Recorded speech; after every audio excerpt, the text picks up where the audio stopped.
Yo, what's going on? What's going on? What's going on? What's going on? Man, it's Monday. Man, Monday. Time for me to give reactions to the game and move forward, man. Put to be honest. But man, welcome in to RobDaManMedia. Welcome everybody in, man.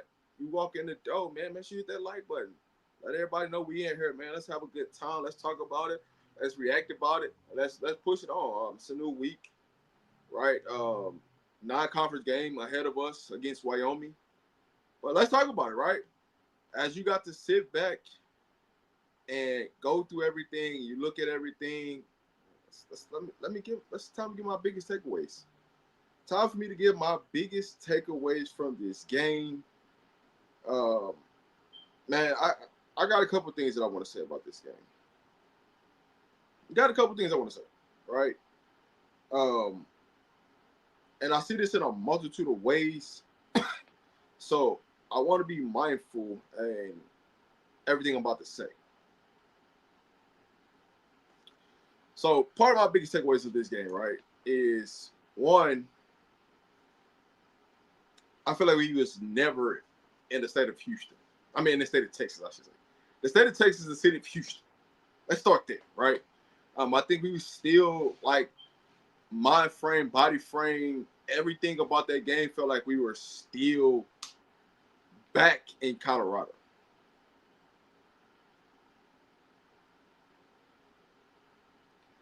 I'm gonna get to this. I'm gonna come back to this. Matter of fact, I'm gonna start this. I'm gonna come back to that because I got something about that. So let's start there, right? I just think that everything that was about that game, we was mentally stuck in Colorado. Now, if you watch the pregame show, right, that I did at Houston Stadium, and the energy and the way to feel inside the stadium, everything just felt off. I'll say this. When you looked at Houston's side, if you could have scripted that Houston was going to come out and play like that with how the energy felt from just pregame from off their side, you would have thought they was going to be the team that scored 14 points. Or less. Because it was flat out no energy. It was just silence. The speakers wasn't up that loud. It was just like a business. And then on Colorado's side, there's a bunch of energy, a bunch of noise, a bunch of people shaking hands, a bunch of people moving around. And I'm just like, dog.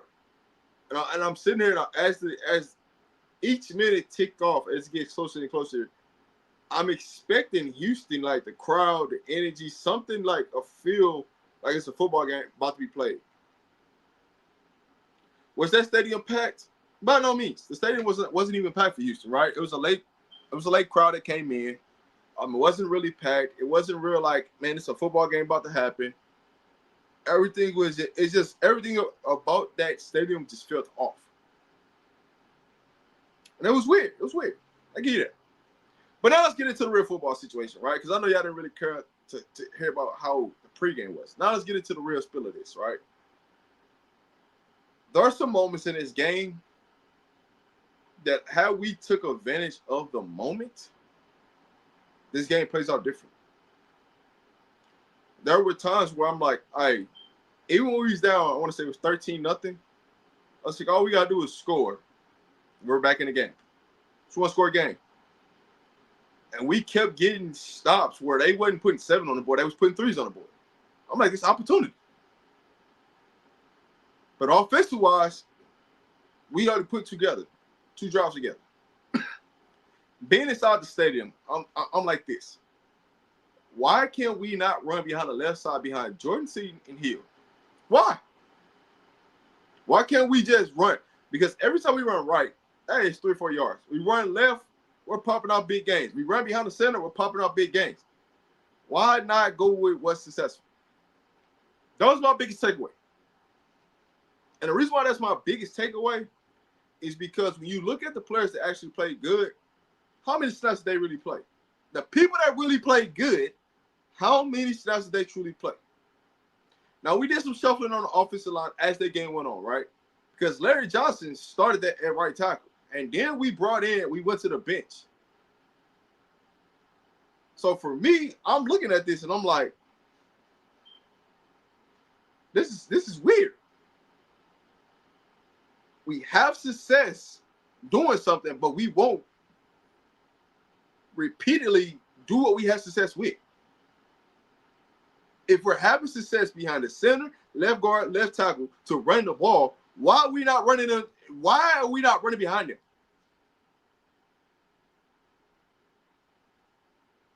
Now, that was my biggest takeaway from the offensive side. Defensive side, my biggest takeaway. London Merritt, Alex McPherson. Why can't we get them more time on the field? I don't care how you want to slice and dice this, but them two kids, young adults, were playing with their hair on fire. Playing like they wanted to be there. Like they wanted to be in a moment. And we could not like keep them on the field because we had to go back to one of the seniors. No, no. We don't have to go back to the seniors. If these two are getting it done, let them be out there until they just so tired that they can't walk. And I'll give you another name. Tafik Thomas. He made some flashy plays on D-line, but he didn't play enough snaps. So when you look at this defensive line, we had players that was bringing energy, that was making things happen, and we didn't give them enough snaps. I can go to the secondary. Tafik Byers. Just making plays. But hey, man, I got a lot of things I got to say. But I'm going to get to this right here. Both offensive and defensive line need to work. The stop experience over the moment it looks big. Hold on. Both offensive line and defensive line need a lot of work. I disagree. Because I don't think that the both offensive line and defensive line needs work. Here's why. When you look at the offensive line gave us opportunities to be successful. We decided not to utilize the offensive line to be successful. That's not an offensive line because the offensive line did their job and a lot of plays. It came out to the quarterback not executing the play, wide receivers dropping passes, not blocking, and the running backs just not getting enough opportunities. So I can't put that blame on the offensive line. But what I can put that blame on is execution. Because I sat there and watched us not execute because one or two people not doing their responsibility. Even on kickoff. Q for 6 could have housed a couple kicks. But because we failed to pick up one block, the reason why they turned out to be not a 6 on the board. Q6 was trying to give us opportunities to flip the field. And every time we missed one block. That's the name of the game. Everything that we did in Houston was just one off. I don't think the defensive line needs a lot of work. But I do believe that if they play the people consistently that needs to play, that's playing, go with the people that want to play that day. The hell with what the script is. The hell with how many snap counts this person is supposed to get because they earned this. No, the hell with all that. What are you doing on game day? If you're not bringing that fire, that intensity, that effort, the demeanor, all that on game day, scrap all that. Just scrap the script. This is what we're going with. You can't tell me. I'm looking at it. I'm there in person. Directly behind Colorado's bench. You can't tell me that McPherson shouldn't be out there on that field. You can't tell me London Merritt shouldn't have been on that field. You can't tell me Tafik shouldn't have been on that field. Because I'm watching the work that they're doing. And I'm like, dog, how the hell are these three people not playing? Because other people that's in there, they're not giving any same intensity. Now, what I will say defensively, here's our biggest problem. This is our biggest problem defensively. We got too many people trying to be individuals instead of doing your job. Just do your job. All this nonsense of, man, stop trying to be superhero and just play your role. Because when you just play your role and you execute what is being called, it's going to look it makes everybody else's job easy to point out who the real problem is. But when you're trying to play Superman and you're trying to create to make plays that's not your opportunity to make plays, that's when things get explosive. That's when explosive plays come. How about plenty of times where we lined up and Robert Livingston lined us in a situation to be successful, and we flat out just missed the tackle. He puts us in situations for a flat out sack, and we missed the sack. So I don't want to hear this. The defensive line needs help. No, we had opportunities to make plays. We flat out blew it. That's execution on the player's part. Some of the things that were caught was dialed up correctly. We didn't make the play. It's just what it is. It's the name of football. And on top of that, Ryan Staub, we had a couple of those sacks. Ryan Staub ran into those sacks. All he had to do is step up in the pocket. But one of the things that you have to realize, right? How tall is Ryan Staub and how tall is our offensive line? It's hard to see behind those trees. It's hard to see behind. When you understand how tall Ryan Staub is behind all those trees, it's hard to see receivers. It's hard to see plays unless you know directly where you're going. But I digress. I'm gonna move on, man, because I want to make sure that I answer anything that's like this in the chat, so we can really digress what really going on. After seeing UCLA and Virginia Tech coach get fired, I'm looking for news for Pat to get fired. Well, good. I'm just gonna be honest with you. You're gonna be waiting, right? As much as people want to blame Pat, you can't blame him because some of these things are just poorly executed. Whether it's receiver blocking, you gonna blame Pat for the drop passes? Flat out hit you in the hand and you just drop them? Now, granted, there were some passes that was in the dirt. There were some passes that were short. There were some missed opportunities. That ain't nothing that Pat can control. Pat calls something. We have to execute what's being called. If we don't execute, you can't keep blaming it on Pat. At some point, you got to look at the player in the mirror and say, hey, this is why this failed, because of poor execution. But I get it. The first name of the game we want to do is blame the offensive coordinator. We can blame the defensive coordinator for a lot of stuff, right? We giving up 400 yards. Why do we constantly get up 400 yards? I'll tell you why. It's because everybody's trying to play hero ball instead of doing your goddamn assignment. If you turn on the tape and you watch it, you can watch people get out of their gap assignment, which leads to big plays. If you just do your job and stay in your gap assignment, these explosive plays don't happen. But these are happening because we want to get out our gap assignment so we can make a hero play to show that we're better than what was called. Just do your assignment. That's it. If you do your assignment, whatever needs to be exposed is going to get exposed. But when you don't do that, now it looks bad. But when you go back and turn the tape on and you rewatch it, it's like, hold on, wait a minute. That ain't what that person was supposed to do. This is what they actually supposed to do. But because you're trying to play hero ball, these are the things that happen. So I can't say fire Pat in this situation. And I'm not going to say that Pat didn't drop the ball in some games because I feel like in certain situations he has. But also I can say is some things was dialed up correctly and we just poorly executed it. I get the notion of everybody saying, hey, we should have run the ball more. Only 12 times. I get it. I'm not dismissing that because we should have. But it's poor execution on everybody's level. And that's the thing that we have to start looking at. Stop blaming. Hey, it's easy to blame the coordinators, right? It's hard when you have to go back and you have to look at this layer by layer and start to give and really dissect what's really going on. That's the piece that we forget about. Hey, man, let's dissect what really happened. Because when you're watching in game, everything's coming to you at a fast pace.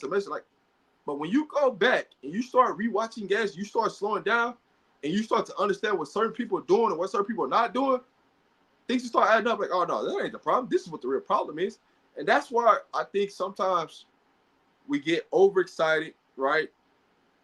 We get overreactive about everything that we just seen after a game instead of giving it 24 hours to really sit down and say, hey, man, what really just happened? What did I just watch?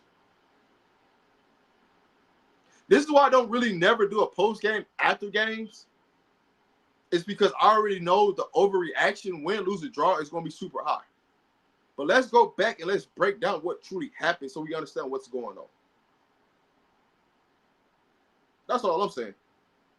But I'm gonna get to the next. I'm gonna get to the next, man. I'm trying to answer everything in the chat. So, man, whatever y'all put in the chat, I'm gonna try to do my best to answer everything possible.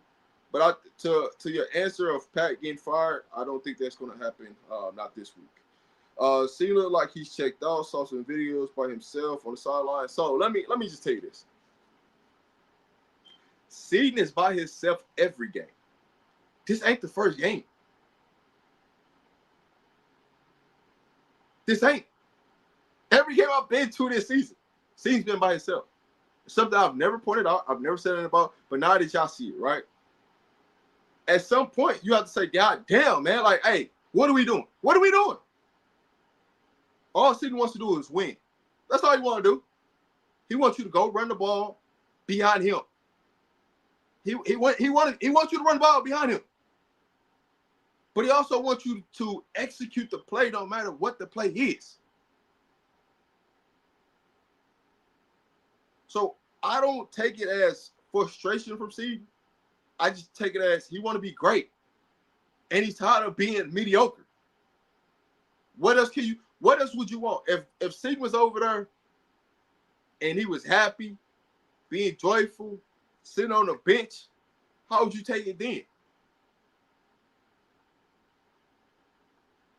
But what I also tell you is, when they was running the ball and Seaton telling him to run behind him, and he keep hitting his head like, bring the ball to me, run behind me, what else do you want from your left tackle? So as much as people can get down on what y'all seen from Seaton, there's a lot of times Seaton is telling them, hey, man, run the goddamn ball behind me, let's go. And we didn't do it. Hey, bring the play to the left side. Let's see what happens. But I can go on about that. But I'm going to move forward. I know Houston was going to win. Y'all keep thinking Colorado's a good team. They're average team. Let's keep it real. So let's keep something real about this, right? Just because things ain't clicking right now does not mean that Colorado's an average team. Because I've seen a lot of teams that's 1-2 that have right off 7, 8, 9, 10, 11 wins in a row. That is something that can't happen.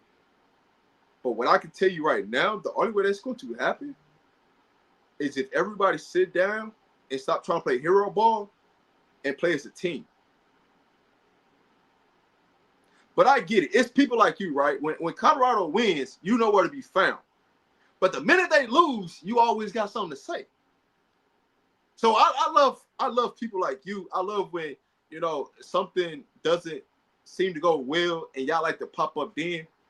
But the minute when it starts to happen and things start to go and things don't go the way you like it to go because you want to have something to say negatively, to something to talk about, I love how y'all disappear. I want you to have the same energy when they have wins, when things start to come together. Don't duck then. Because it's all fun and games, right? When y'all can type in the chat and do this, that, and the third and hide behind the keyboards and talk about the players and all this when they down. But when they up, you ain't got nothing to say. Can't find you. Turn the flashlight on, I'm looking for you. Can't find you. But I love it. I love it, man. I'm glad that you're here. Stick around. Stick around. Still early in the season. Still early in the season. The season ain't over with. That's like I don't understand. Like, and this is why I named the title the way I named it. Is this judgment week for Colorado? Is it? It really is. You know why it's judgment week for Colorado? Because this is the fourth week in the season. And for those who don't know, right? This is the fourth week in the season, right? Typically, what happens after the fourth game of the season? People get redshirted. And when people start getting redshirted, that means that they're more than likely not going to play for the rest of the season. So what does this mean? And this is why I said it's judgment week. By this week, the rotation, the identity of what this team is going to look like moving forward, who's going to be playing and who's not going to be playing, is going to be all based upon this week. So you tell me, how bad do you want it? Are you willing to go out there and sacrifice what it takes to be great? That's what needs to be. That's all there is you talk about. How bad do you want it, and how much are you willing to sacrifice for this to be great? Because all the goals still can be accomplished. The Big 12 is wide open. Nobody said you can't get to the Big 12 championship. The only thing that can stop you from getting to the Big 12 championship from right now is yourself. Because guess what? Whoever makes it to the Big 12 championship is going to have a guaranteed 2 losses. We only got 1 loss so far. So what does that mean? There's still opportunities to get to where we want to get to. Think about last year, right? Ultimately, we still had a punch of chance to make to the Big 12 championship with 3 losses, with 2 in conference. So what does that tell you? You're more than likely whoever gets to the Big 12 championship is going to have 2 losses. You just got to take this week by week and take care of business. That's it. But once again, like I said, I love people like you because when we win, y'all are nowhere to be found. But when we lose, y'all have everything to say.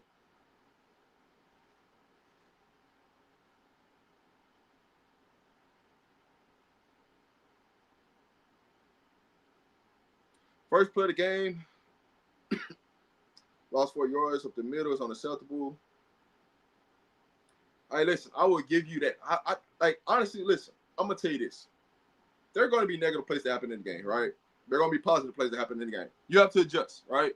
When you start a drive in a negative situation, more than likely it's going to be a 3-and-out. That's just the nature of the game. But there's also, I could go back to multiple things that we didn't do flat out. Offensive, defensively, right? When it comes to blocking, right? We have to be better in the run game. Blocking all the way around from the receivers to the tight ends to the running backs to the offensive line. We got to be better. Pass blocking, we're great at pass blocking, but we have to be able to step up. We have to be able to step up in a pocket and deliver the ball on time, consistently. We have to be able to catch the ball consistently.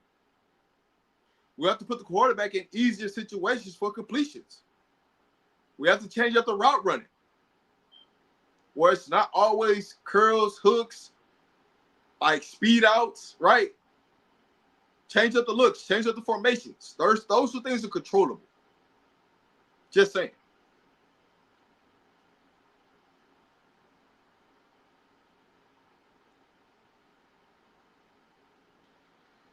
I haven't seen a game yet where an offense and defensive line dominated a game in 3 seasons.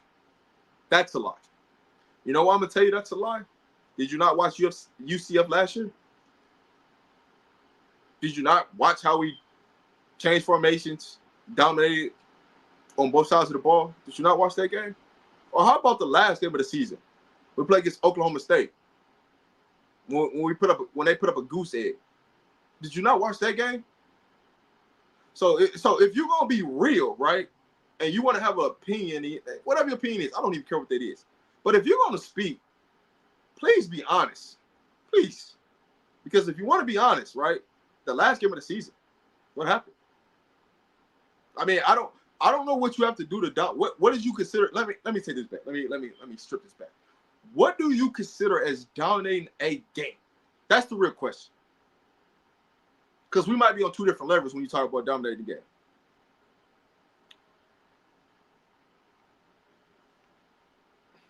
Vickers and Hodge were being targeted. Yeah, I mean, guess what? I mean, once you see a corner go out, we gonna test to see what that other corner is. RJ got hurt with a hamstring injury early in the game. His replacement coming in. Let's see who he is. Who are you? Right? That's all they did. They found out. Say, hey man, who are you? At the end of the day, who are you? Let's find out who you are, so we can understand what's going on. Let's find out. And that's what it is. You gotta be ready for the moment. And that's why we always keep telling you 1 play away from being in there. Stop getting upset about where you at. You're 1 play from being the man. To have to line up against somebody. Are you ready to seize that moment? Are you ready to take advantage of that moment? That's what it was. Vickers got caught up, eyes in the backfield, and he got blurred. That's just what it is. It's football. It's going to happen. It's football. Right? Put your head down, go back to work, and let's move on. But I will say this. This is one thing I will say. For the ones that didn't travel, for the freshmen that didn't come, y'all just watch the tape, what just happened. If you weren't motivated to practice your ass off this week, I don't know what else can get you hyped. Noah King, I'm talking to you. If I go to the safety room, talking about Deuce, TJ Branch, if y'all couldn't get motivated about the horrendousness that y'all seen, and y'all can contribute to this team and really put something out there, and y'all not ready to go at practice, I got a real question with y'all. Because I know y'all have the gifts and the talents to be out there on the field right now, and y'all can help this team. But y'all got to come to practice and show and put the work in that y'all ready to go. Because Prime ain't going to just put you in there if you don't practice hard enough. TJ, you know what's up. You're a Florida boy. I know you know what's up. Noah King, let's go to work. This is what it is. There's talent on this team. I don't think people realize there's talent on this team. Now, is the talent played up to the level of what they should have played up to? No. And I'm gonna tell you 1,000%. The talented people that should be out there playing on the field are not doing the little things. And that's why they're not on the field. So when people talk about the talent piece and they feel like we don't have talent, the people that actually truly should be playing that's not playing, because they got to get together the small things. And Prime is not going to put you out there unless the small things happen. I know we got real talent that sit on that bench, that real talent that didn't travel, the real talent that should be out there playing, but we can't get together the small things. The small things matter because they can lead up to big things. The real talent, the real speed, the real effort of what we can put out there, not being out there being shown because we can't do the small things. Come on, babe. Come on. Because I know it's there. I know it's there. Get mad if you want. But what I'm telling you is, if you're watching right now, get the small things done so you can be out there in the field. Be upset at practice. That same energy that you have that you're not playing, bring that same energy to practice and show people why you should be playing. Do the small things that's being required of you to do. Go over and beyond what's required of you to do. Do the extra film study. Put the extra work in so you can be out there. Because I know we got pretty talent on this team that ain't being shown, and that's a problem. My thing is that we can't tackle, we never wrap up, we miss open sacks. Hey, listen, it's exactly what I just said. No matter who plays, who's out there in the field, the coordinator can line you up and put you in every situation possible, can scheme up every situation possible, can show you every situation possible, but it's on you to execute. We missed a guarantee of wide open tackles, and we missed a multitude of sacks where it could have changed the game tremendously, and we just got the quarterback on the ground. It's just that simple. And as much as people want to say get butthurt or in their feelings or act tender about certain things, there's also glaring things of like, yo, if we just make this play, just this one play, that changed the game tremendously. That's a different situation. There's times where, hey, it's third down. Get off the field. But you know why all this is happening? I keep telling you why this all happened. It's too much individual play, and not one person stepped up and said, you know what? I'm going to be the leader. Enough's enough of this. This is what we need to get done. When you start to ask yourself and you start to look at this, who is the leader? Who wants to be that person to say, hey, listen, man, enough's enough of this? It's too many people pretending to try to be the leader. But when adversity hits, people getting small. Who want to step up and say, hey, this is enough of this? Cam was that leader last year in the safety room. Who's that leader this year? I got some people that could be, right? I think Tafik Byers, hands down. Hey, you could be that guy. What you waiting on? It's your time. What you waiting on? You could take control of this whole entire defense right now. Why you just stepping up and just talking and bending and doing it. The talent, the leadership, those pieces can be done. But it's a matter of you have to own it, look yourself in the mirror and say this is what you want.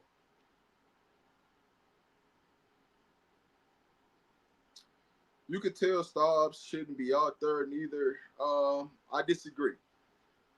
Because, hey, we get open, we do our job, we catch the fucking football. Are you having that same answer? Some of these passes were dropped that could have been first down possession. We're still on the field. So, as much as you could blame Staub, you could blame a receiver for dropping a pass. As much as you could blame Staub, we could blame for not picking up a run block for us to get more yards. Just saying. And I'm not making excuses for nobody at all. I don't want to get nothing twisted. I'm not making excuses for nobody. But what I'm telling you in this whole grand scheme of things, if everybody just do their job and stop trying to play hero ball, this thing looks a lot different right now. When they are in, it makes a difference for Merrick and McPherson and Gibson also. McPherson had a great game. Now, here's what I'll say about one thing. I don't know what it's going to take to get Q for 6 in when we got the ball on offense. Why we can't run a jet sweep with Q for 6. Why we can't run him across to a speed option and get him the ball to let him run in space. I don't know what that looks like and why we can't get that done. But we need to input that into the playbook pretty goddamn fast. We got speed players on offense that we just can't seem to figure out how to get the speed players the ball in space. And I have a real problem with that. Because we got too much talent on the offensive end not to be averaging 30 points a game. And when we score 30 points a game, we don't lose. And we could be scoring 30 points a game. We got to figure out collectively, how do we get our best players to football in space for them to be successful? And then identify. This is the biggest thing. Identify who are the two players that we're going to feature for the week.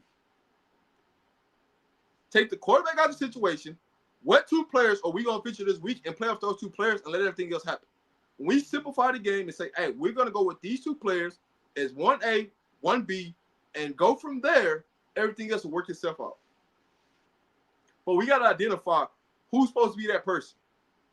We have to identify identity on offense of who those two people are. Because the whole thing about this whole matter, offensive-wise, we have no identity to say, who are we trying to get into a mismatch? Who are we trying to get the ball to? That's what a real issue is on offense. It don't matter what quarterback played on Friday. If we can't identify who needs to get the ball offensive-wise. When we go into this possession of this offensive matter, who needs to get the goddamn football? That's the biggest piece of this all. It doesn't matter who the quarterback is. You could have put anybody back there quarterback. If you don't have no real identity or reason of who should get the football, and that's the game plan for the week, then we're going to always have this problem every week. Just being honest. Being honest. If you can't identify who the two people are that should have the football in their hands, we're going to have a problem. But I'm moving forward. CP don't have the heart to fire Pat. That's just my opinion, not facts. I disagree. I think he does have the heart to fire because I didn't see him fire much to the offensive coaches, right? I didn't see it happen. So I can't say that he doesn't have the heart to, but also can't keep blaming Pat for some of the situations that's happened because we poorly executed. We could doubt. This is the thing. We could doubt the right situation at the right time and be poorly executed, and now it looks bad. Do anybody take that into equation? I can put you into the right situation every single time, but if it's poorly executed, then what does it matter? If somebody missed a block, a pass block, and we lead to a sack, but we down and everybody's open, then what? If I dial up a run and somebody misses their run block assignment, and instead of it being a 20-yard gain, it's a 3-yard gain, then what? If I dial up the right pass play and the wide receiver or the tight end drops the ball, now what? If I dial up the right screen and the running back drops the ball, now what? So it's like I can put you in every situation to be successful, and you don't do your job. Now it's on the OC. Come on, man. We gotta start thinking about these things. Coach Prime got embarrassed with the secondary play outside of DJ and Bird. I don't think DJ had a good game. I'll be honest with you. I don't think DJ had a good game. He played well, but I don't think it was his best of his best. I think he got caught sleeping a couple times, but that's just due to the fact that, man, you ain't ready, the ball ain't coming to you. You start to go into that loaf mode and things happen, right? So I get it. I'm not mad at DJ. I think Tafik played the best out of the secondary. But I'll say this. They didn't bring everybody. They didn't bring a lot of backups in the secondary to this game. They didn't. So when we went down injuries, it was very noticeable that some people that could have helped us wasn't dressed, wasn't at the game. So we didn't have no other option but to play who was in the game. So that's coaching. We flat out, hey, listen, at the end of the day, we flat out got out coached. There is no question about it. We got flat out out coached. But also, when it comes to out coaching, my biggest thing for out coaching is we should have just played the people that wanted to play and not try to keep playing people that didn't want to be in the game. Because there's a lot of times where we left people in the game that wasn't locked in mentally or physically into that game. And it hurt us. So from that standpoint, we got our coach. But I do feel like in certain situations, we were lined up properly and we just didn't flat out go make the play.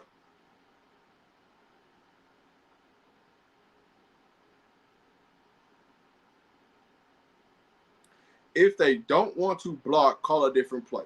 So what play could you call? If they don't want to block, what play could you call? Make that make sense. If they don't want to block, what play could you call? I mean, it's only a couple things you can do, right? Pass, run. I mean, if they don't want to block, then what are you doing, right? I would say this to you. When it comes to the run game, I would love for us to go play power football. Go north and south instead of east and west. When we have a majority of our success running the ball is because we're going north and south and not east to west. We struggle when we have to go east to west. So how about we go north to south? How about show them a different look in the run game? We can move our tight ends around. There's things that we can do, right? Then, because all right, this is what I want y'all to look at, right?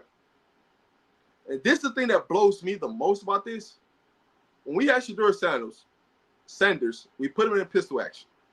Have we seen this team going pistol action this season? How about the Royce Schwartz package, right? Where they put the big defensive tackle in the backfield, go I formation. How about that? With two tight ends. How about that? Have we seen that formation? See, some of the things that we did with Shedeur, right? Well, we want to run the ball. And some of the things we can do with this team because we actually have the personnel to run that. But we ain't doing that. I'm just saying. There's things I can go back on film and I can watch from last season. Well, we tried to use Shedeur Sanders and we didn't have the proper personnel. That we have that personnel this year to do some of the things that you want to do with Shedeur last year. And we ain't doing it. How about run a speed option? Have we thought about that? I mean, we haven't run a quarterback. Have we ever thought about running speed option? Have we ever thought about running triple option?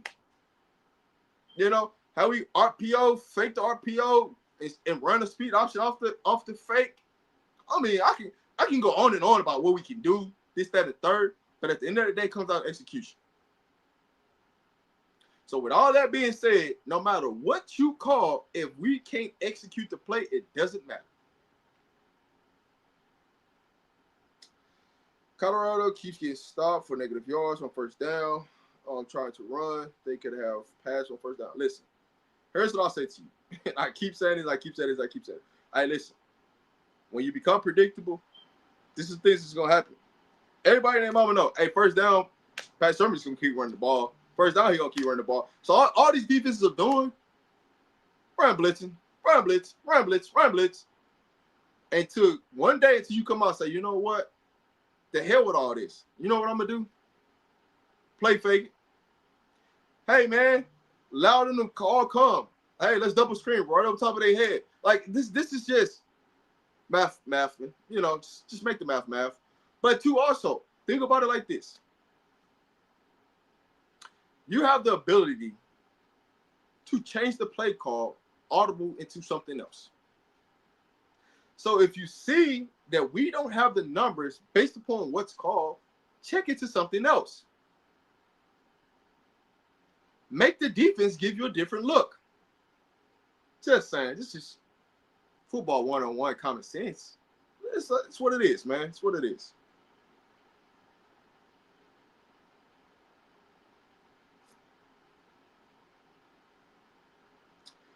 I'm going to get into that. I'm going to start this. I'm going to get into that a little later because there are some things I would change. I don't see the fight, the physicality out of the defense. I want more Josh juice. It makes the hell of a makes the whole of the game coaches. We have pointless calls for production that doesn't match results. So the fight and physicality, right? All right. So here's what I want you to do. I want you to go back and turn on the game, right? Because I can point out about 3 guys that play with fight, physicality, intensity, effort, with a motor. And I can point out several guys that didn't play with that. And the people that play with the motor, the intensity, the fire, the dogness that you need to play with on that defensive line, they didn't all play together. Matter of fact, when they actually did play together, was when we had our best defensive possessions and stopped UCF. But for some reason, they never put those same people back on the field together.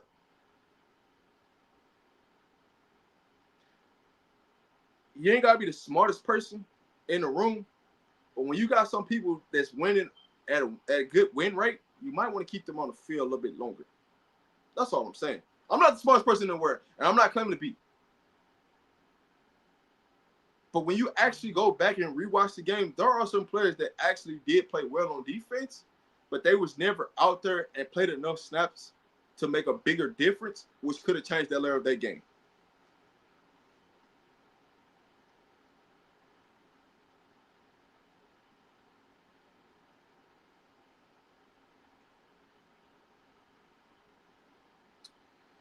Why can't CU have a rebuilding season? Like this is not a rebuilding season. Here's the thing.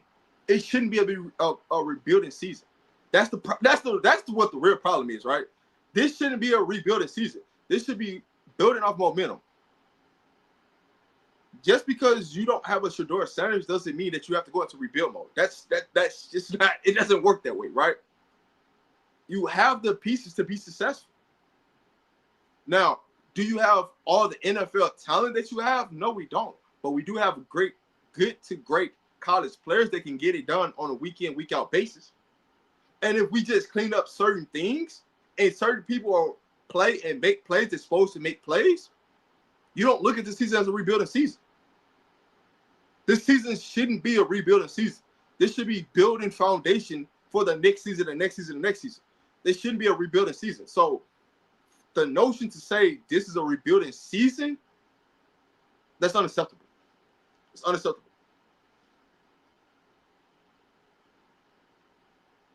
Stop had no help. I disagree. And I flat out disagree from this.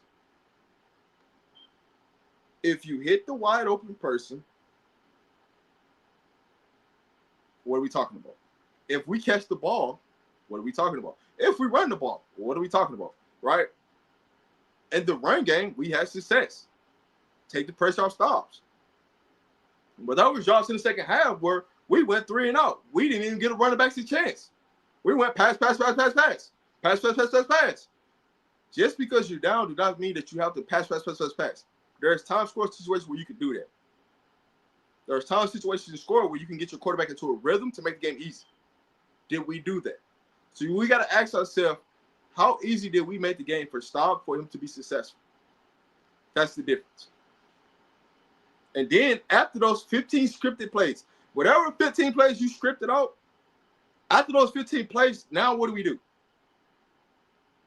But like I said, and this is why I keep telling you, when you say Staub had no help, you have to start asking yourself, who are the two people, the two players outside of the quarterback or we really focused to try to get the ball to for us to be successful?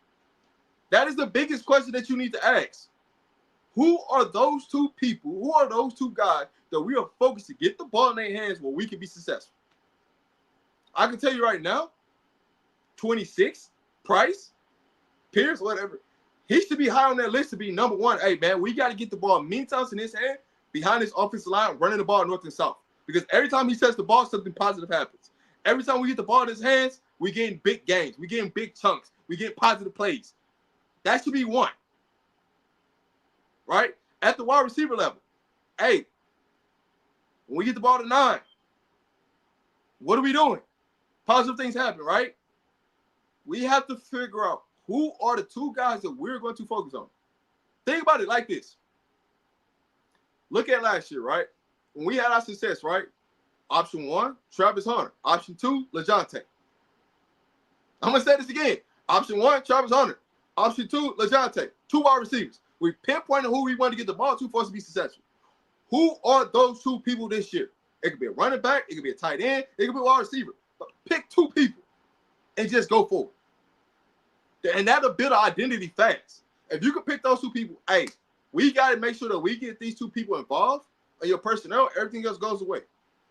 See, Price looks like he's really explosive. He's the best all-around back so far. I think him and Micah needs to be the main feature in the run game. Trackhawk on passing downs. But here's the thing. You have to put Trackhawk in on running down so now it doesn't tip your hand. Every time he comes out, we know that Colorado's going to pass the ball. So you have to run the ball with him so it doesn't just look per blanket. Hey, man, he's in the game. They're going to pass. Right? Come on. We can't do that. So there it is. Yep, every time Q persists touch the ball, he looks special, frustrated with the lack of creativity on the offense has. Yeah, man, and listen, if we just fix certain things on the offense as far as creativity, figuring out who the 2 players are, we're good. We good, man. Because I'm about to do grades in a second, but I want to make sure I touch everybody's comments. So, man, appreciate everybody for commenting in the chat. I'm trying to make sure I touch everybody's comments. So don't be mad if I get stuck on a point, but, man, I just want to make sure I touch everybody's comment. It's all the random plays being called. Why can't you just say the game was different because who was at quarterback? It changed everything. Because that's not the case. I wish that was the case. I wish I could come in and say, hey, man, Ryan Starr was the reason why we lost this game. But it's not. It's flat out not. I would love to say, hey, man, because we didn't play quarterback A, quarterback B, this is the reason. But it's not, because I can look at situations. I can diagnose what I'm looking at, and I can say, hey, had we just picked out this block, that's an extra 15 yards. Hey, if we just catch the ball, the chains are moving. Really, all you asking Ryan Starr to do, hey, man, just come here and move the chains, right? Put together a 12 to 15 play drive. You know what happens if you put a 12 to 15 drive together? What happens? You allow your defense to rest. You take the pressure off your defense to be great every single time they come out there. We keep putting our defense in a situation where they have to be great. Why? This is why these things are happening. Because now when you try to tell our defense that they got to be great, now that's where the individual play comes in, and now that's where people play out of their gaps, and that's how these explosive plays keep happening. Because we're trying to play hero ball on defense instead of just playing collective as a team. It's okay. You could bend, but don't break. But honestly, how many times did we get them into kicking a field goal, and our offense didn't do anything? Come on, we gotta take this on the chin. Like, it's what it is. How many times did our defense actually go out there and hold them to 3 points? They bent a lot, but they didn't break. They didn't give up 7. They only gave up 3. And we kept putting our defense in bad position after bad position after bad position. So we really need to be thankful for how many points they really let up, because at the end of the day, our defense saved us on a lot of things that we didn't execute on offense. And have they back. Give them some rest.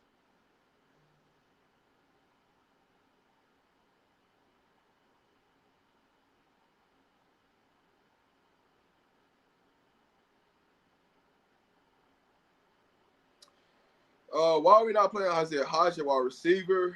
Why is he's playing on special teams? That's a great question. I wish I was a wide receiver coach. I wish I was a fly in the water to understand why certain wide receivers ain't playing. Why are they not inputted into the game plan? I don't understand for the life of me. We have all this speed at wide receiver, and we can't get them into the game plan. We can't do anything to get them the ball, right? Whether that's a speed option, get them on the perimeter, get away from the bubble screen. Whether that's going vertical, using the speed, put them in the slot phase to them. Like, I don't understand for the life of me why we can't use these speed players. Because we can go vertical. We won't take the vertical shot. Too much rotating, coaches not coaching. All right, so here let's break this down with too much rotation. After this week, all this rotating and putting too many players in and trying to make everybody happy and all this blase, it's going out the window. That's the reason why this title way is title. Is this judgment week for Colorado? Why? Because after this week, you're gonna see some red shirts happening. You're gonna see some people not play. So now, how many people do you gotta keep happy? The people that's red shirt, they not playing. So more than likely, they're gonna be on your scout team. They're gonna be the ones you're practicing against. So now all this extra rotating and doing all this stuff that you're doing right now, all that's gonna go out the window. Just off the simple fact of we're getting past red shirt week. We're getting past, hey, it's your time to play. You got to show us something. You're either in for the season or you're red shirt the season. You make your mind up. But after this week, the red shirt, it is what it is. So I expect us to come in with a different game plan this week. I expect for the people that's going to tremendously have a big impact to the season to show us something this week. Because this is going to be the week of all weeks. If you're going to do something, if you're going to be willing to show foot and really have an impact on this team, this is going to be the week that you're going to show it. If you don't show it after this week, you're more likely going to be red shirt. And if you're red shirt, guess what? You're not playing the rest of the season, so it don't even matter. Coach is not coaching doing. Hey, listen. Let me tell you this, right? This is just from the coaches, right? This is just from a coaching standpoint.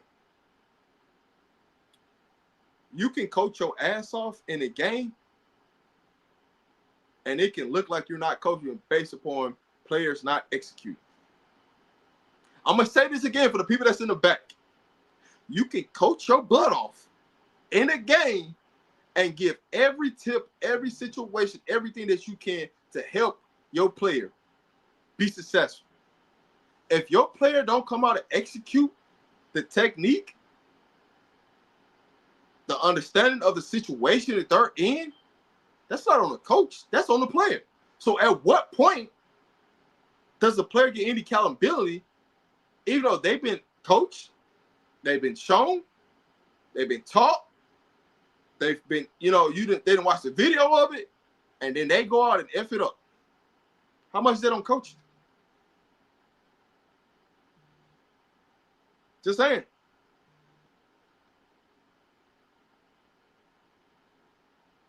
I just think like sometimes and this is just me coming from because I coach.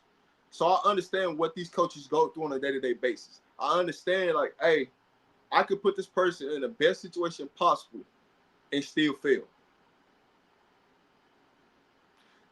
I'm not saying that the coaches, because at the end of the day, everybody got to take this on the shoulder. Everybody got to put this on their back. What happened in Houston should have never happened. I don't think there's not one coach that I've seen after the game come out happy after the locker room. Everybody was pissed. Everybody was frustrated. Everybody didn't understand what the hell just happened.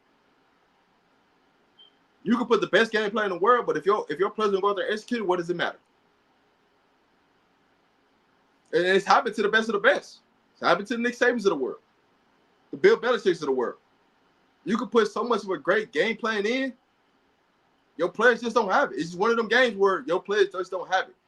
No matter how much you can prepare them for the game, your players just don't got it. And I'm not making no excuse. I'm just telling you from a coaching standpoint.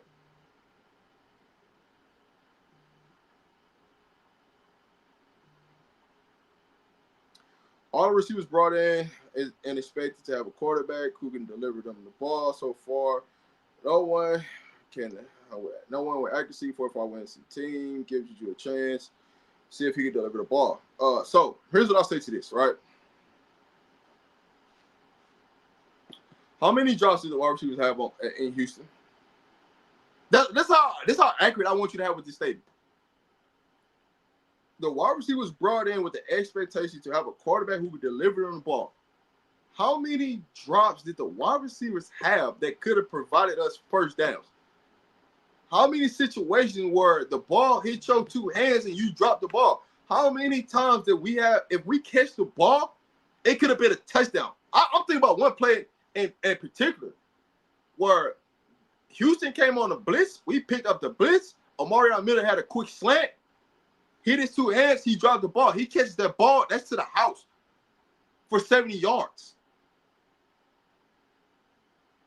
So as much as you want to put the blame on the quarterback, there's been times where they put situations and they got them in a situation.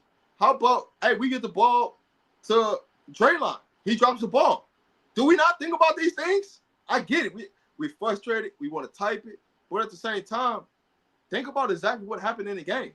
Think about how many drops this wide receiver had. That's all I'm saying. Think about it.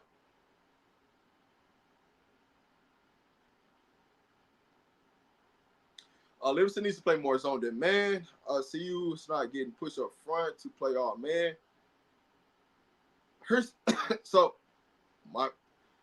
One of the points I made, Robert Livingston can put you in position to make plays, but if you don't make the plays, then what the hell are we talking about?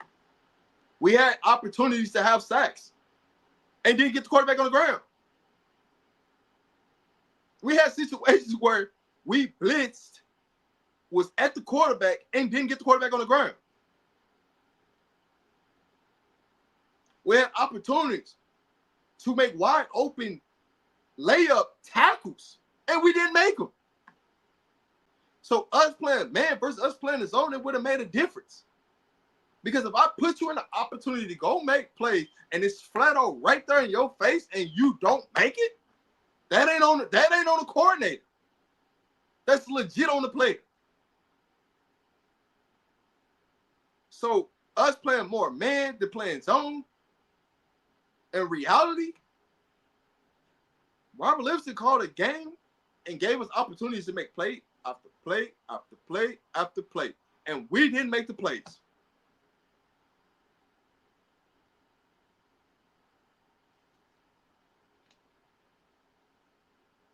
Of course we have the players to be 3-0 right now. Of course we do. There's situations in every game, especially in that Georgia Tech game. We could have won that game. There's opportunities in the Houston game. If there's literally come down to like 3 or 4 plays, if we made 3 or 4 plays, we end up beating Houston. Flat out simple. It's just the layup play. Here's the thing. It's the layup plays that we had that put us in position that we didn't make. And if we make them plays, that game's different. Colorado does not have above average passing QB. Disagree. Salter isn't a passing quarterback. Staub is not a consistent target hit. They are both on 1-2 levels. They are both 1-2 levels down from Shador. Gives you a chance. I disagree because I do believe that Juju is above average quarterback as far as passing.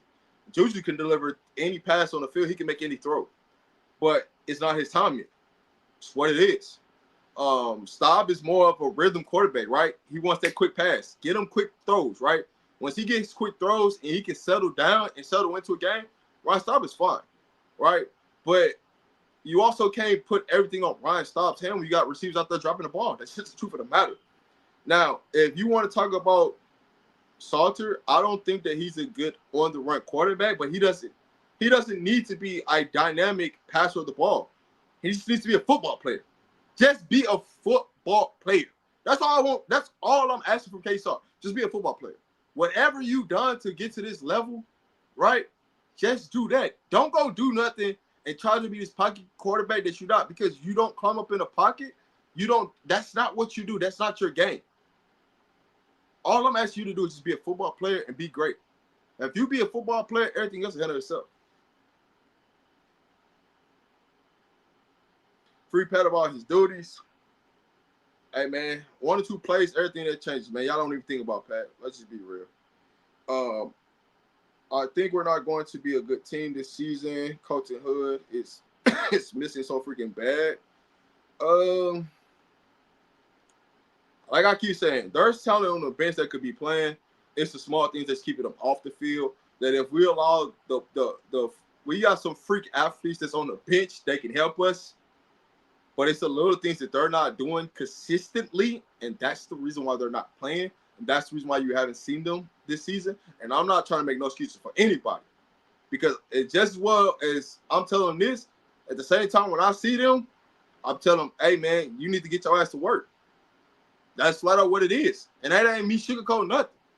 If you was to understand that it's just the small things keeping some of our talented players off the field, that's what's really keeping our players off the field, you'll understand how different this team could be. Because it ain't, see right now, it's always 2 things, right? It comes down to will or skill. We got players with skill that ain't playing, and we got some players that got some will issues that needs to be fixed. But we got some players that got the will and the skill. Hey, you got to do what you got to do. And so until you course correct yourself, until you look yourself in the mirror, until you go and do the extra work that needs to be put in for you to be successful, these are what the results are. This is why you see players on the field that shouldn't be on the field, that we have more talented players that should be in there that can help us. We got safeties that can come down and smack something, right, that won't miss all these open field tackles, but you'll never see them because they're not doing the small things. We got corners that can actually play that should be out there playing, but they won't do the small things.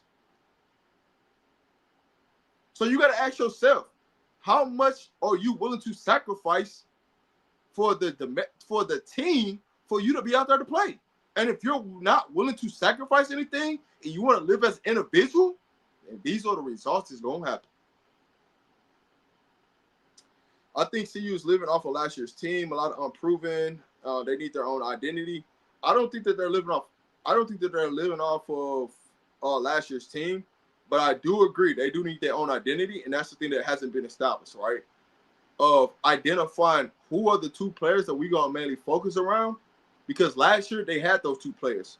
This year they haven't really owned of who those 2 players were.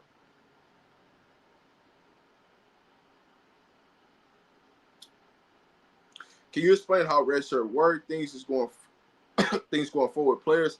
All right, so normally this is how it works, right? You get the first 4 games of the season, you're gonna see the roster. You got a host of everything, right? After the first 4 games, you're gonna start to redshirt players. So you preserve the players so they don't waste the entire season of not playing. So they can be eligible for another season to play. So traditionally after 4 games, now you can play up to 4 games. So you may not redshirt somebody after 4 games. So say for instance, right, I play somebody 4 games. I don't like what I see. I think that they need to get bigger. They need to get stronger. Some areas they need to work on. I can redshirt that player. I can have a conversation with that player. I can redshirt them and let them know, hey, we're going to redshirt you for the remainder of the season because we just want you to focus on development, right? Development of your body, development of your skill set, whatever that needs to do. Focus on that to get you ready for the next season. Well, then that could be a player that hasn't played in these 4 games. So each player has up to 4 games to play before they redshirted. So if you play 3 or you can play up to 4 games. So once you play your 4th game, they have to make a decision. Are you going to play for the remainder of the season or are they going to redshirt you? So some of these situations you're about to run into is some players are going to get redshirted where they don't play for the rest of the season. So now, once you redshirt a player, now you don't have to worry about that player being in rotation. So now you're just taking a person out your rotation. So just say, for instance, right, wide receivers. Say we got 12. We redshirt 4 of them. Now we down to 8. So now instead of me trying to figure out how I'm gonna get 12 players in the game, now we got to worry about trying to get 8 players. So I got 4 people that's gonna play, and then I possibly only gonna play 2 more, which is 6 total. And then I got 2 just in case somebody get hurt. Now, at any point throughout the season, if you redshirt somebody, they can be taking off red shirt. If you come up against some injuries or anything like that, that can happen. Just like I'll give you an example. Like Keaton Wade last year, right? He was hurt majority of the season.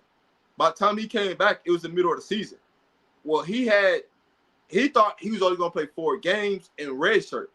Well, because he came on so strong and he started getting all these sacks, it was like that. We can't keep this kid off the field. So we got to burn this year. So now he doesn't have a redshirt year.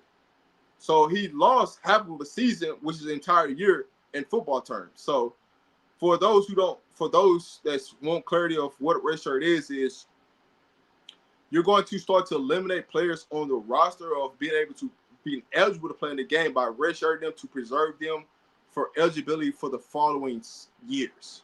So mainly, most of the time, it's your freshmen or your sophomores that get redshirted, unless it's like a major injury from like a junior or senior for like a medical redshirt, like they got hurt the first 2 games. But for the most part, your freshmen and sophomores are the ones that traditionally will get the redshirt. So this week is going to be a big week for Colorado figuring out who's going to be the guys that they're going to go with for the rest of the season versus the guys that's not going to play. Rob, they're not having a super physical practice, and it shows and how they tackle. So, Surf Report. When I showed one of the well-off videos a couple weeks back, and I kept iterating. I know you at practice, but you standing up trying to tackle somebody is not going to work in their game. I kept pointing this out. And what happens? You get to a game because you are being lazy at practice, it shows up in the game. Technique matters, right? Even if you're not having a physical practice, the technique of tackling doesn't go away. So if you're having a lot of practice, you can't hit and they say you can't hit the wide receiver, you can always still work on your technique as if it was live and just run it through. But that's not happening. When you stand up trying to tackle somebody at practice, guess what's going to happen in the game? It's going to fall over. So a lot of this is bad technique that's at practice, right? We can go through technique drills and we can do it. Then once we get into Indy, right, it's all right. Then we go to 707 period. We start getting lackluster because, oh, man, we can't hit them. It's 707. But those things add up. Those reps add up. And the more bad habits and bad reps you create, it's going to create on game day. And I stress this, And when nobody listening, now that it's showing up on game day, hey, how much you're about to tackle? It's because when you get to practice and you keep putting bad habits on film, it's going to translate in the game. And I pointed it out early that it was a notion that I didn't like, and it showed up. They were catching most of the passes in practice with Salter and Juju. They were catching most of the passes with Staub. So, I mean, that's what it is. So it is Salt, the reason we lost. I'm not saying it's all on Salt because there's a lot of things that we didn't do right. We didn't block very well in the screen game that could have executed some things, but it's some plays that Salt missed that were just layups. Hey, if you just take off and run, it's a 60-yard touchdown because there's nobody in front of you. If you hit the running back, 60 yards, nobody in front of him. So there's plays where it's like, yo, if you just, it's literally, I'm being honest with y'all, it's literally 3 or 4 plays that could change every game. Literally, it's a make or miss. Make or miss. You make the play, we win. You miss the play, we lose. And that's what's been happening. You miss the play, we lose. You make the play, we win. It's just the nature of the game. Salters was sick that game. He had 103 fever after that. Yeah, I get all that. But at the same time, once you put the pads on, you come out on that field, it is what it is. Sick or no sick, the opportunities that were missed is things that natural ability Salter makes 1,000 out of 1,000%. And he just didn't do it.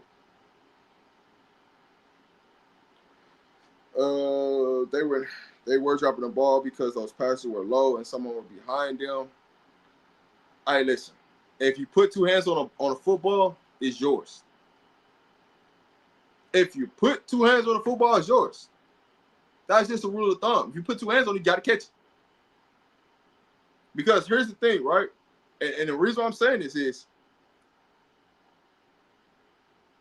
y'all make excuses for the wide receivers dropping the football. But if they was professional, you wouldn't be doing this. They're getting paid like professionals. Just saying. Gotta hold accountability. Are you gonna catch every pass that's thrown to you? No. You're gonna have some drops. And I'm not telling you that you're not. But throughout that game, a lot of those drops was just because of lack of focus. Because I seen Star put some balls right there on the number. We just flat out dropped it.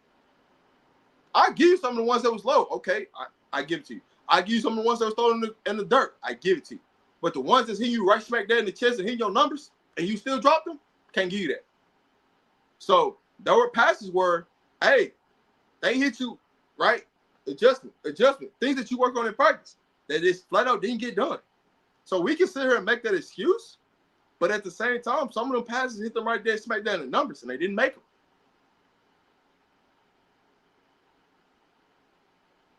CU has to learn how to run the ball in order to take time off the clock. We haven't learned how to win gimmies in 3 years. I don't think we have a problem. I don't think we have to learn how to run the ball. I think we need to be consistently running the ball. That's the real issue. Consistency of running the football. It's not learning how to run the football, because we know how to run the football. It's the consistency of calling a run play and executing a run play. That is the flat out bottom line to all of this. Be consistent. Nothing else. Just be consistent. If you want to take away any keyword about the season and why things are happening, the way it's happening is because it's consistency. That's it.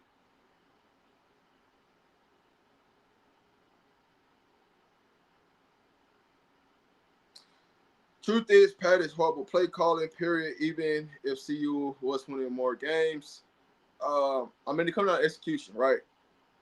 It don't matter if he called the best player in the world. If it's poorly executed, it don't matter, right? So as much as I get that y'all want to blame Pat, and I'm not making no excuses for it, the thing that I get upset with is about the execution piece of it. So two things could be true in this situation, right? It could be a horrible play call, but it also could be poor execution. So what if the execution was on par and we just missed and we miss? Because I could go back and I can show you film where if we execute the play, that looks like a whole totally different game. But because we don't execute the play, it looks like bad play call. And of course, things would be overlooked if we were winning. I mean, listen, this is what I always tell anybody. Never accept something in a win that you wouldn't accept in a loss. So if it happened in a win and you wouldn't accept it in a loss, then hold it accountable for what it is. And that's all I'm going to tell you. Don't accept nothing in a win that you would not accept in a loss. We got to get there. And at the end of the day, so many things that showed up in Houston still was what we did week 2 of poor executing. We just got away with it because we have better athletes. That's it. So execution is still the issue. Consistency is still the issue. We got to get better in those 2 areas. Flat out, simple.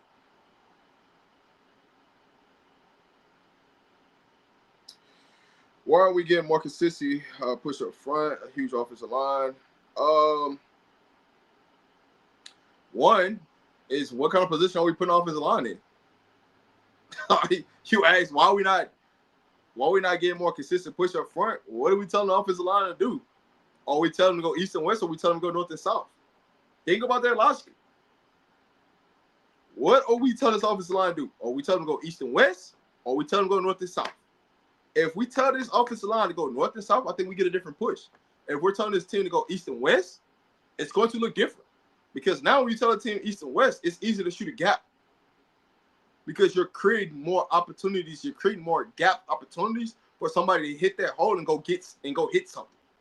But if you're telling them to go north and south, now it's one-on-one blocking. You get to see who ain't doing their job. When it's east and west, it's not really a lot of one-on-one blocking, because you might be doing more pull stunts as far as pulling the guard, pulling the tackle, and somebody just flying off the back end to go make a tackle.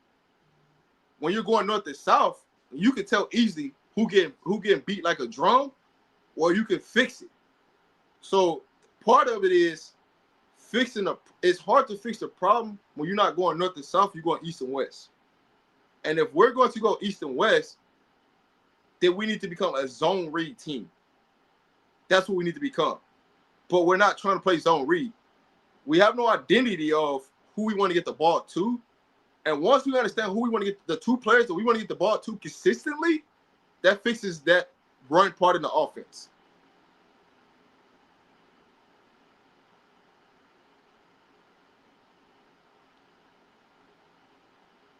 Coach Prime needs to apologize to K Salt. I'm gonna leave that alone. Okay, I didn't see that report. I was wondering. Yeah, man. Listen, there's a lot of things that transpire, man. So K-Star did miss some opportunities to run against Georgia Tech. He missed several of them. I honestly think that continue to lose for him starting the squad can hear it. But here's my thing with K-Star, right? I honestly don't think that K-Star did anything to lose his job. I don't. I'm gonna be 1,000%. I don't think that there's anything that K-Star did to lose his job. But what I will say is this. If you're not going to be a football player, then what the hell am I going to have you out there for? I'm going to say this again. If you will not be a football player, what do I need you out there being? I brought you in here to be a football player. I didn't bring you here to be a pocket passer. I brought you in for your abilities to play the quarterback position at the highest level. What does that look like? If you see green, get green. If you see green, get green. What that means, if you see a bunch of open space and you have the ability to run, take off and go get all the green and extra yards possible you can get until somebody stop you. And then we'll get the next play in. That's all. It's simple. But I don't think that he did enough to lose his job. I just think it was what it was. For me personally, I thought they should have went with K-Star to start that game, but I understand why they went with Ryan Staub. Here's why. The reason why I feel like they went with Ryan Staub was because the team did rally behind Ryan Staub when he was the game at Delaware. If you was at the game and you felt the presence of the crowd, you felt the presence of the team, they rallied behind Ryan Staub when he came into the game. You didn't see that same notion when K-Star was in the game. That had nothing to do with K-Salt and his performance. It's just the team presence. So you're going to go off of how the team presence, and that's what you roll with. That's why things happen the way it happened. That's all. The team that has beat us over the past 2 years to the same formation, which controls the clock, runs the ball. Why can't we do the same thing? Some of this is just bull job of our coaching staff. Hey, listen, I'm glad you said that. Sometimes y'all be on that bull jump. Sometimes y'all be on that bull jump. As you know, man, I'm not even gonna do that be on that bull jump segment this week. But what I will say is this. I don't understand for the life of me when you go back and watch a game and you watch what a team has done against us, why we don't input some of those same formations in the skill set of our groups into our offense. I don't understand it for the life of me. I always wonder. I'm thinking to myself, like, hey, man, we got better personnel. We can run that. Why not do it? Hey, we got better personnel to do that. Why can't we do that? Why can't we give somebody a different look? I get it, right? And as much as I can ask, why can't we do that? I have to peel it back and say, we can't even execute the same things that we trying to do right now. So you want us to go put in something new and we can't even execute what we got now? Make that make sense. So when I keep asking myself, hey, man, what they doing to us, why can't we do that to somebody else? It's the same notion I can say is, damn, we can't even execute the simple plays that we got. And you want us to go run somebody else's complex motion system that they run against us and we can't execute our simple system? Hey, so That's my take on that. Because I do feel like there's opportunities that we could do, that we could take advantage of our speed and our opportunity. But yeah, what does he need to apologize for? Like I said, I'm gonna leave that alone. It is too late for Rob to teach zone because you need time to learn to play zone. Zone defense, zone offense. I think we have the personnel where we could do either or. I don't think it's too late in the season because we do have bye weeks that's coming up. We do have things that we can input that can make it simple, but we got to figure out. For me, honestly, offensive wise, we just got to identify who those two players that we really want to key to be the mans of the offense. That hey, they need to touch the ball X amount of times for us to be successful, right? Who are those two people? We knew last year, hey, Travis, LeJounte, if they don't touch the ball at least 20 times in the game, we lose it. It don't matter what it is, we lose it. So who are the two players that we need to get the ball in their hands 20 times a game, whether that's 10 and 10, whether that's 12 and 8, or however that number look.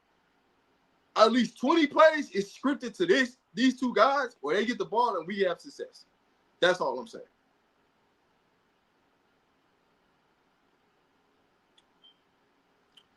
The ones throwing low was the key. They were running away from the ball and the ball was low. I can see if you're running towards the ball and it's low. It's possible that up. Key. Rob, do you think Georgia Tech at Houston runs a complex offensive scheme? I say no.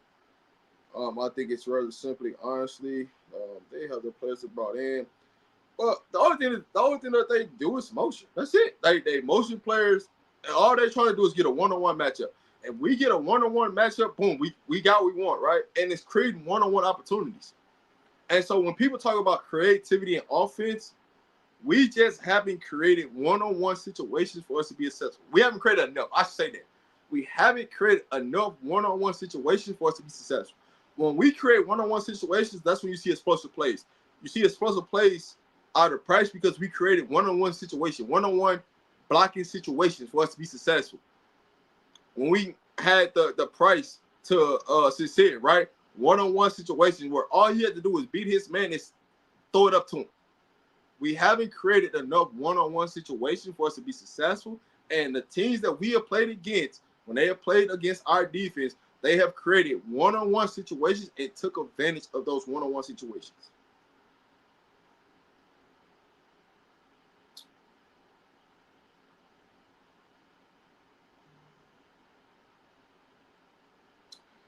Okay, Coach Prime brought him in because he's a dual threat quarterback.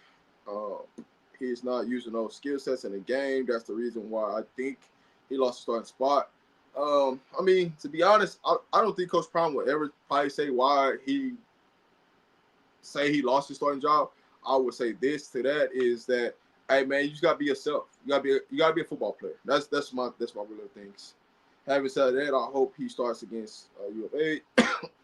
I think K-Salt will start this week. I'm gonna be honest with you. I think that K-Salt will start.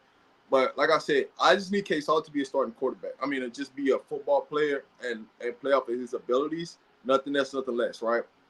I think he has a great skill set, and there are some things that we can do creative with K-Salt, but we have to give him the opportunity to make plays. We have to give him opportunity on bootlegs. We got to give him the opportunity to run a speed option. We got to give him opportunities to have a sprint out. We got to give him opportunities to be out in the open field for him to make plays. That's what he specializes in. That's what he's great at. Allow him to be that special athlete, and things will look a whole lot different. But we got to get those opportunities.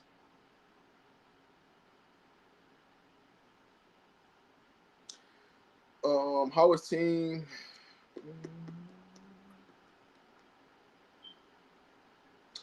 So I was the team presidents behind the QB this week while you were there, Rob, at the game. It was like here's my perception of the whole thing right this week in Houston. It didn't look like a team. However you want to take what I just said, that's what it was. It didn't look like a team. That's all I can say to you about the presence. There was guys that was out there that was pumped up. And I'm going to tell you the three guys that was pumped up on the sideline, pretty much almost the entire goddamn game. Tawfiq Bars,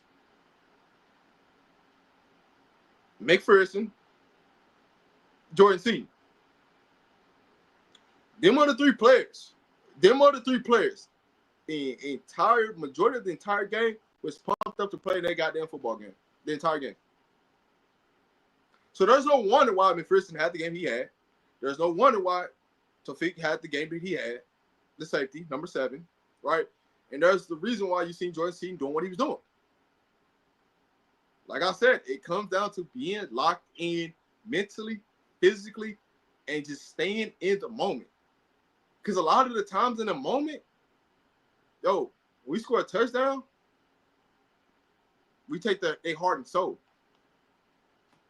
Just couldn't get over the hump.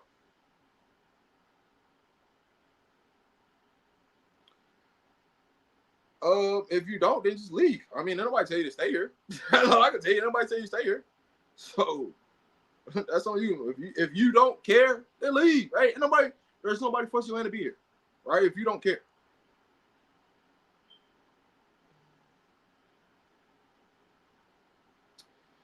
He lost Salt as much in Love Prime. I would go down with him any day, all day. It's not Christian like.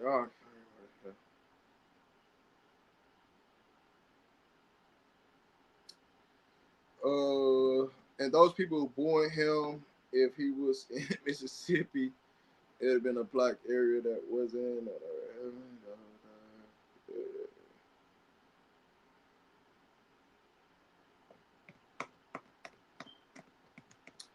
Come on, Rob. We need to change the philosophy of this team. Hey, Northside. Hey, if you just now tuning in, go back to the beginning of this live.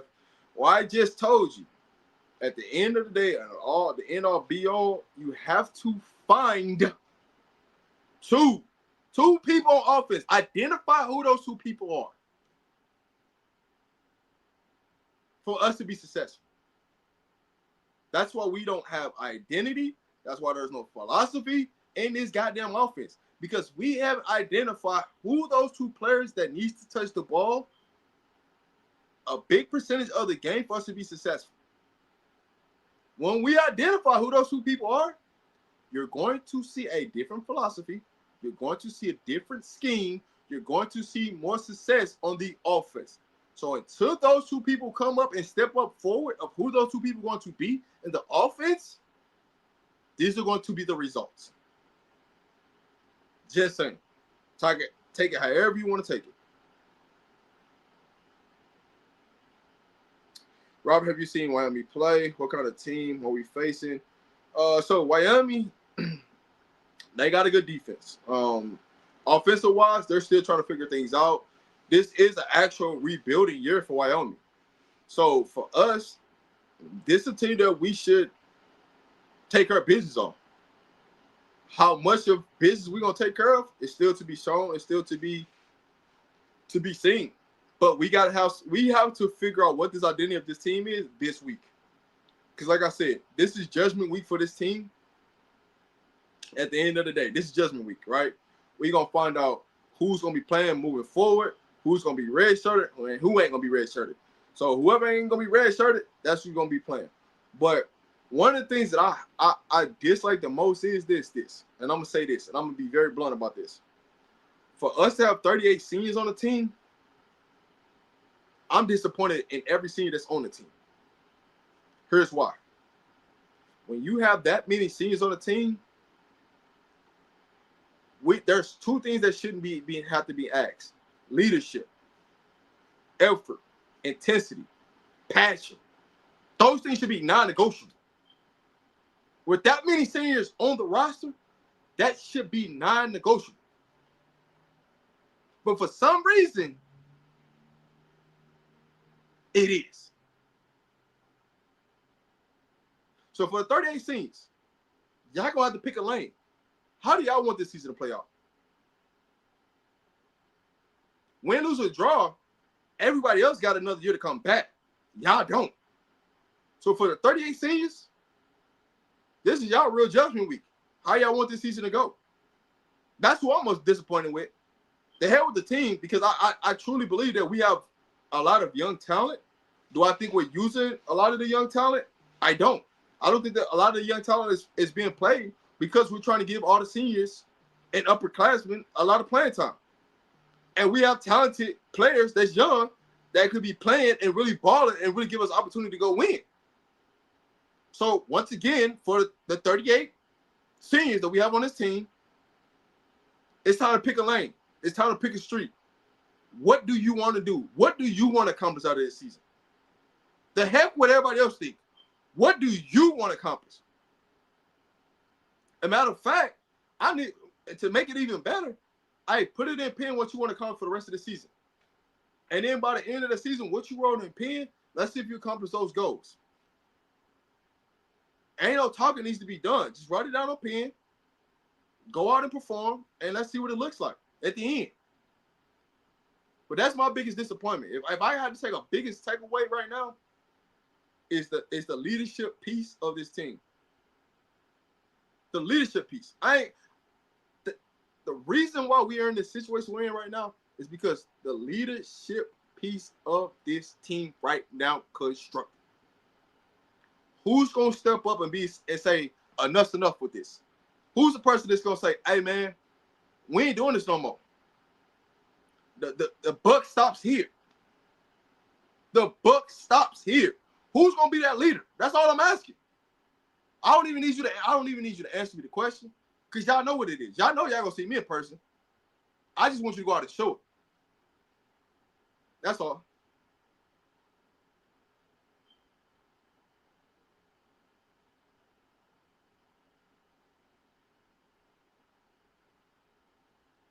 The win now isn't working. I mean, this win now is working. Okay. So I get it, right? We 3 games into the season. We got a losing record right now. And your overreaction is the winning is not working right now. You do know there's still games left in the season.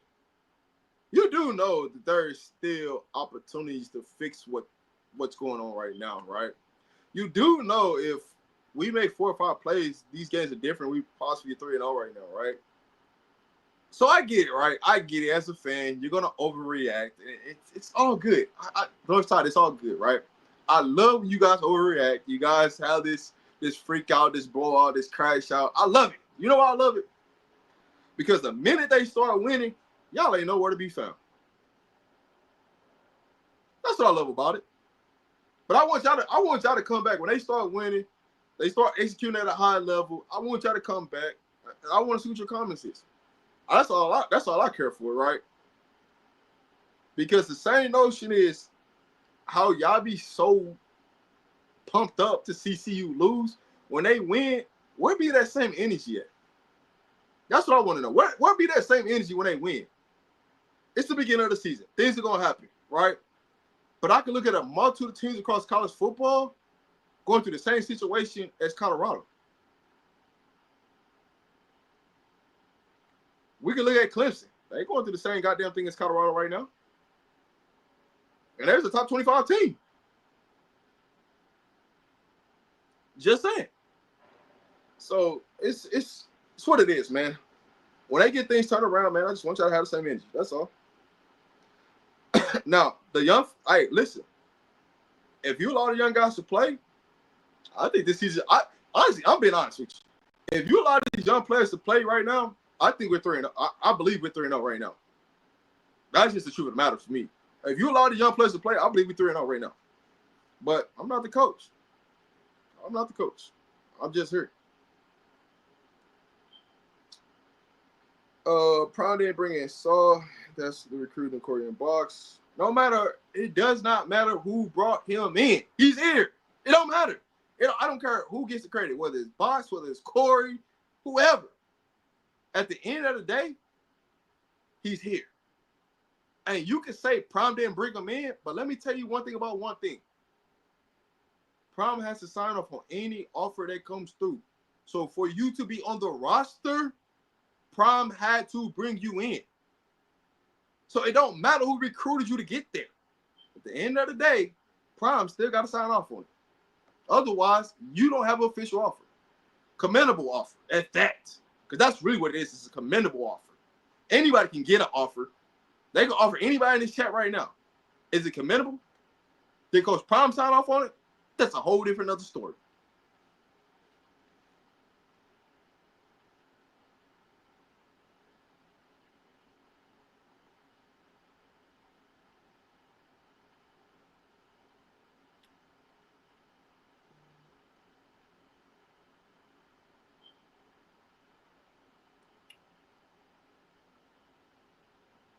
I don't think it's time to start Juju. I don't think it's time. And what I would tell you is this: if they're gonna start Juju, you'll start him the after the bye, because you got time to prep to get him into situations.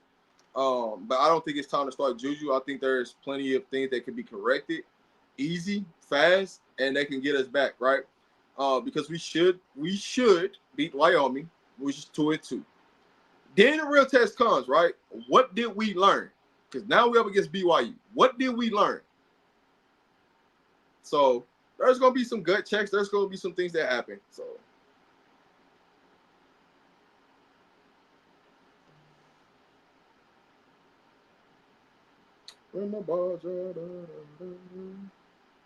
K-Salt is good. He's just overwhelmed. K-Salt will be fine. It'll be fine.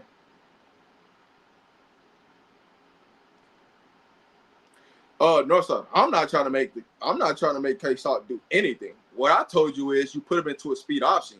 You get him a rhythm, right? You put him into a speed option. You give him some RPO. You give him triple option. You give him one read situations, what he's accustomed to. Understand what K-Salt system he came out of. It was a one read system. You either hand the ball off or it's a quick throw to the person that you're throwing the ball to. It's one read. You're asking K-Salt to read the field, and that's not something he's doing. So guess what's going to happen? There's going to be an adjustment period because he's never been asked to read the field, read the defense. No matter what the situation is, my job is to look over there and you tell me what to do. And whatever you tell me what to do when I look over there, that's what I'm doing. So from that standpoint, you have to adapt to the talent that's on the field and what they specialize in and what they're great at. That's how you're going to make this thing successful. The accuracy thing, that's just a rhythm thing, right? Can you get in rhythm? But if you understand who K-Salt was from the get-go, K-Salt has never been there. So you have to adapt to what K-Salt does the best. That's just what it is. You seen that on film.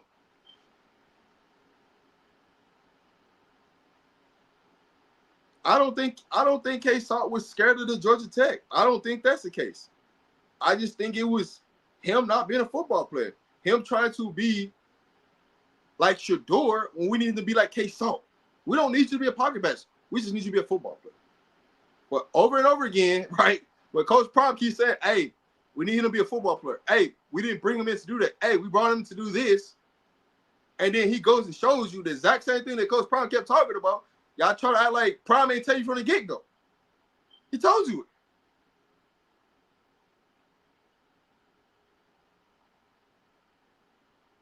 Q for 6 should definitely be on the field, right? He should definitely get some touches.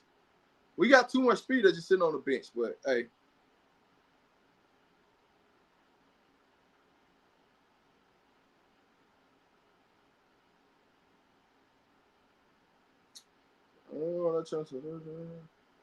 I don't blame the seniors, blame the recruiting staff for poor evaluation, pursuing them out of the portal. I mean, you do have to blame the seniors because who else is going to lead the goddamn team? Wait, what? Your seniors, they're right. Your seniors was the one who leads the team. So if your seniors can't get it done, who else is supposed to get it done? The players that's been in the college the longest. If they can't get it done, who's supposed to get it done?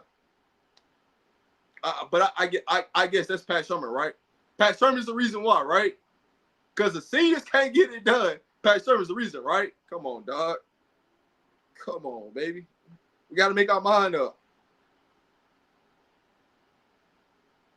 Rob, I actually think the next game is Judgment Day for CU. BYU is test squad. No, this is Judgment Week just because of we got to pick our identity and we got to be – so This is why I picked. This is why this is judgment week for us, right?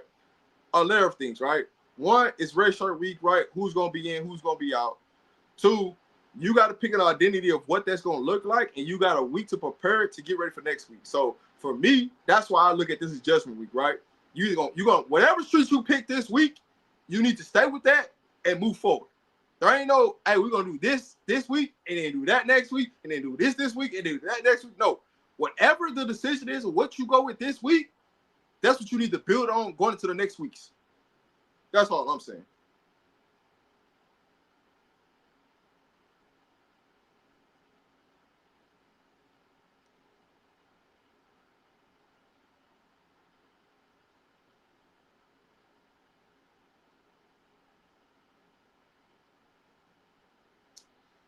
Let me see if there's anything else. Hey, man, I know they don't want to hear it, man, but it's just some things, when it's put into your face, presented to your face, and you just want to ignore it and then get on game day and complain about it, what are we really doing? If they just told you at practice that this happened, and this happened, and then you saw for your own eyes that this happened, and this happened, and then you get to a game and think it's gonna be a different result, then you the fool. You the fool. Ain't nobody else the fool but you.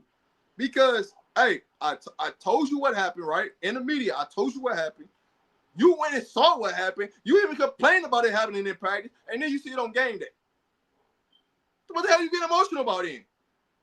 What the hell do you get emotional about?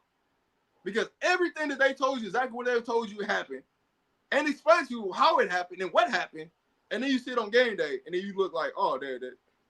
What? No, they already explained you. That's what happened.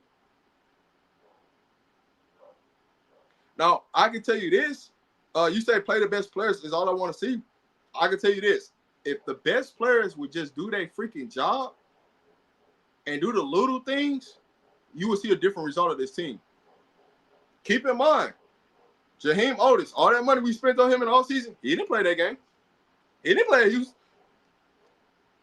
I'm just being honest. He didn't play at Houston. Hey, man, how about if we actually brought some extra corners and we didn't have to just rely on Vickers and we brought them to the game? Could we see some different corners out there? You never know. But if we don't bring the resources, you can't utilize the resources. Just saying. You can't predict injuries, but you can prepare for them. But you can't predict them. And that's what one of the things that we got caught into. At least we ain't UCLA.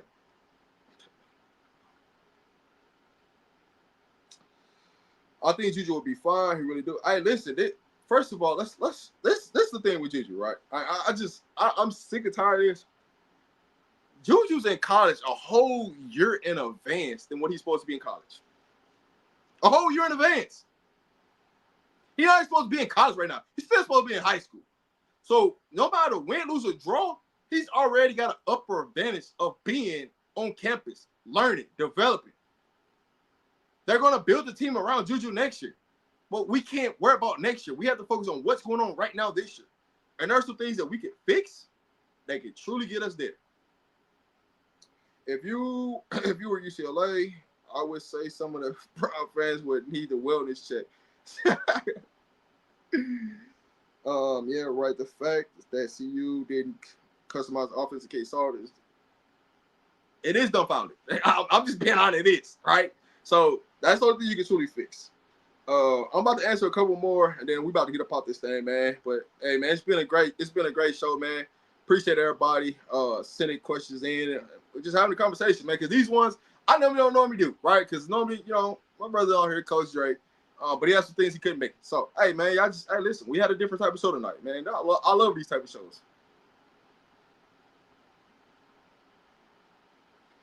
What about the safety position? I mean, I already talked about it at the early part of the live. I literally talked about the secondary. We got some talented freshmen that should be out there on the field playing, but they got to do the small things. That's all I'm going to leave it at. Line up all the speed receivers and air it out. We need to be going vertical a lot more. We need to be putting our slot receivers. That's one of the things I haven't seen all season, right? I haven't seen the slot fade. How many times did we try to run a slot fade to Jimmy? How many times did we try to run a slot fade to Tay that was successful? When are we going to run a slot fade with Q for 6? When are we going to run a slot fade for Hodge? When are we going to run a slot fade for Miller? Let me know. Oh, wait. Oh, the top, man, listen. I'm not even rushing Juju. I want Juju just to develop. He can make history. I'm not telling you he can't. But I'm telling you right now, it's not his time. Give it a few more weeks.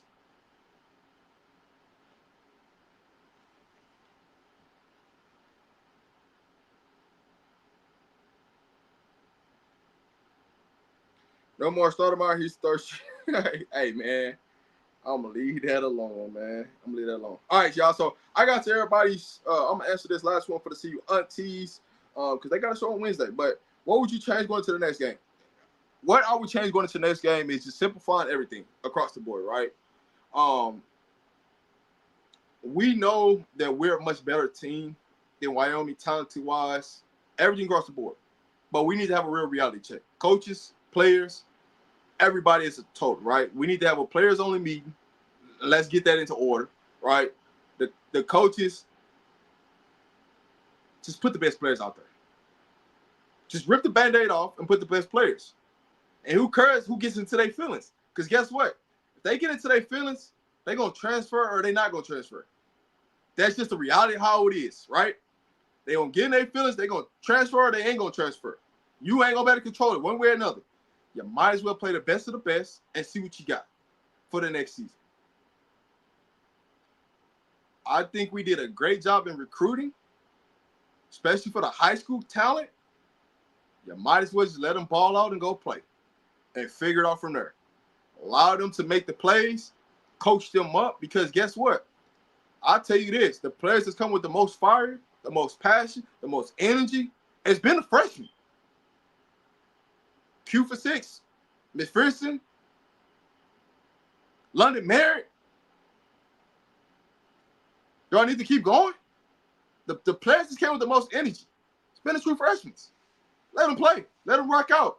And just coach them up. Give them some love, coach them up, and let's move forward. So that's what I would say, right? It's find identity, right?